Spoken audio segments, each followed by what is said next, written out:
इस प्रस्तुति में प्रभु श्री राम हनुमान को परमात्मा का ज्ञान देते हैं। परमात्मा क्या है? प्रिय हनुमान, उस एक ही परमात्मा का प्रतिबिंब दुनिया के सारे मनुष्य एवं प्राणियों में प्रतिबिंबित है। उसे ही हम जीवात्मा कहते हैं।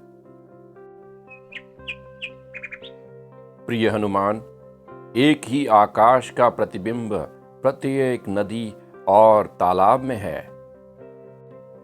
वह आकाश अपनी जगह स्थिर है। परमात्मा भी उसी आकाश की तरह है जो स्थिर है। उसका प्रतिबिंब नित्य स्वरूप नहीं है।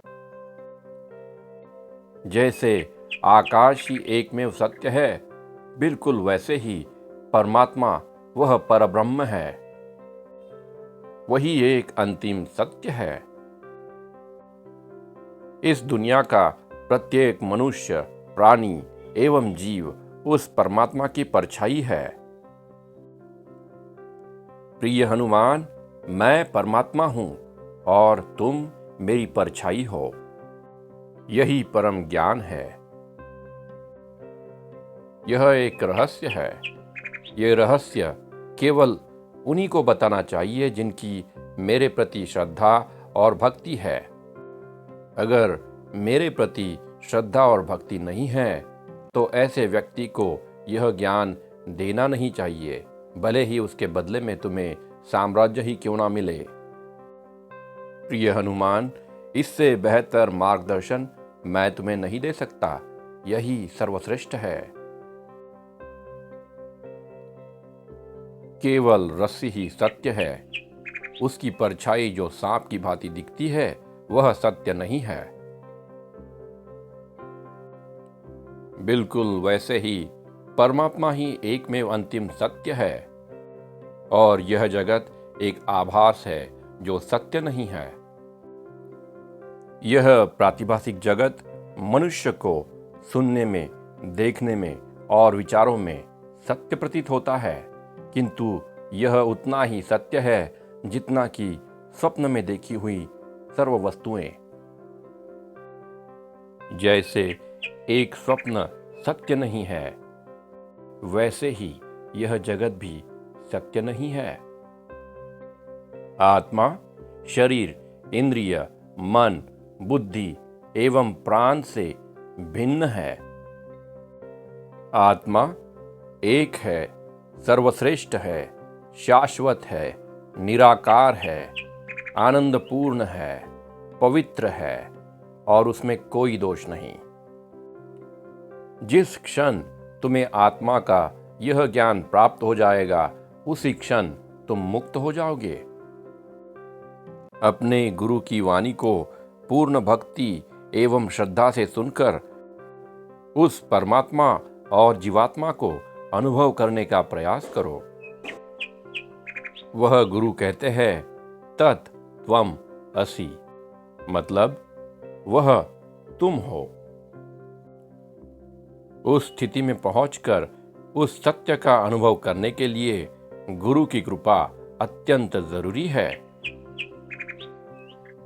गुरु की कृपा पाने के लिए तुम्हें इन शब्दों का अर्थ समझना होगा। तत् त्वम् असि। तत् का अर्थ है परमात्मा, त्वम् का अर्थ है जीवात्मा और असि का अर्थ है हो। सरल शब्दों में तत् त्वम् असि का मतलब है परमात्मा और जीवात्मा एक है। परमात्मा और जीवात्मा एक होने के कारण उनमें भेद नहीं किया जा सकता और इसी कारण यह कहना उचित नहीं होगा कि परमात्मा और जीवात्मा के मूलतः गुण अलग है। यह शरीर जो पंच तत्वों से बना है, जिसकी मर्यादा है और जो नाशवंत है, वह परमात्मा से अलग है। आत्मा का उगम और अंत नहीं है। आत्मा का नाश नहीं किया जा सकता। आत्मा ही इस शरीर का निर्माण करती है। तुम इस पर चिंतन करो और उस आत्मा को जानने का प्रयास करो। नेति नेति क्रिया से तुम यह जानने का प्रयास करो कि आत्मा है क्या। तुम इस दुनिया का बारीकी से निरीक्षण करो। यह दुनिया अच्छाई और बुराइयों का संगम है। इसमें शाश्वत तत्व को तुम ग्रहण करो और अशाश्वत तत्व को फेंक दो। बिल्कुल वैसे ही जैसे पके हुए आम का रस हम ग्रहण करते हैं और गुठली को फेंक देते हैं। आत्मा का कोई जन्म और मृत्यु नहीं है। आत्मा की कोई बाल अवस्था, युवा अवस्था और वृद्धावस्था नहीं है। आत्मा सदैव आनंद स्वरूप है। तो फिर तुम ऐसा क्यों सोचते हो कि उस आनंद स्वरूप आत्मा में इस दुख भरे संसार का अस्तित्व है? यह केवल अज्ञान है और उस अज्ञान की वजह से तुम्हें लगता है कि आत्मा में दुख है। ज्ञान का उदय होने से अज्ञान मिट जाएगा, भ्रम मिट जाएगा। केवल भ्रांति के कारण तुम्हें लगता है कि जो चीजें अस्तित्व में नहीं है उनका कोई अस्तित्व है। यह बिल्कुल वैसे ही है जैसे रस्सी की जगह तुम्हें सर्प दिखाई देगा। केवल कल्पना की वजह से तुम्हें असत्य वस्तु सत्य लगने लगती है। इसी को अध्यास कहते हैं। आत्मा जो सत चिद आनंद स्वरूप है, उसके ऊपर इस भ्रांति का कोई असर नहीं होता। प्रिय हनुमान, क्या तुम्हें मालूम है कि आत्मा को सुख और दुख का अनुभव हो रहा है? ऐसे क्यों लगता है? जैसे लोहे का गोला आग में तप्त करने पर वह आग जैसे ही प्रतीत होता है, बिल्कुल वैसे ही आत्मा जब बुद्धि में प्रकाशित होती है तो हमें लगता है कि आत्मा को सुख और दुख का अनुभव हो रहा है। किंतु आत्मा मुक्त है। आत्मा पर इसका कोई प्रभाव नहीं होता। प्रिय हनुमान, जब तुम यह जान जाओगे कि तुम आत्मा हो, वही तुम स्वयं हो, उसका कोई गुण नहीं है, उसका कोई बंधन नहीं है, तब तुम इस शरीर का बंधन छोड़ दोगे, शरीर के साथ तादात्म्य छोड़ दोगे। शरीर नाशवंत है, अशाश्वत है, शरीर जड़ है। आत्मा ही तुम्हारा सत्य है। इसलिए आत्मा का रहस्य जानो और आत्मा में स्थिर हो जाओ। आत्मा का सदैव चिंतन करने से तुम्हारा मन पवित्र हो जाएगा, तुम्हारा अज्ञान दूर हो जाएगा और तुम्हारी भूतकाल की सारी वासनाएं समाप्त हो जाएंगी।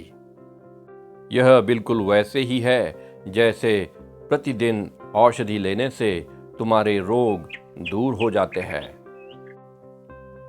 जब तुम्हारा मन पवित्र हो जाएगा तब तुम्हें शुद्ध आनंद की प्राप्ति हो जाएगी।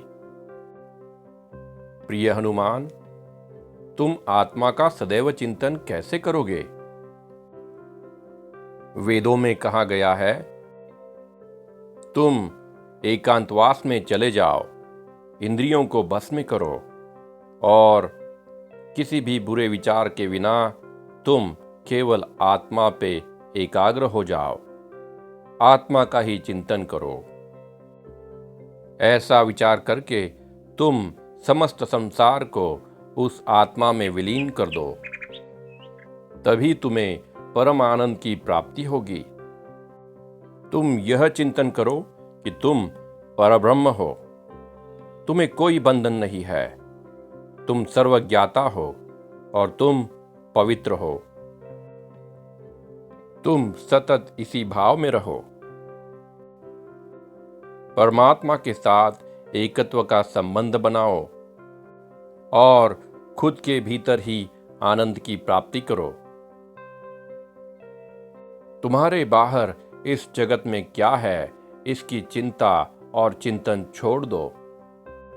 इस प्रकार तुम शांत और आत्मनिर्भर हो जाओगे।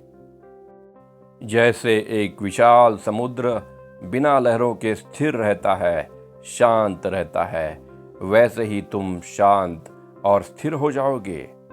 एक योगी जो दिन रात आत्मा का ही चिंतन करता है तब तक जीता है जब तक उसके प्रारब्ध समाप्त नहीं होते।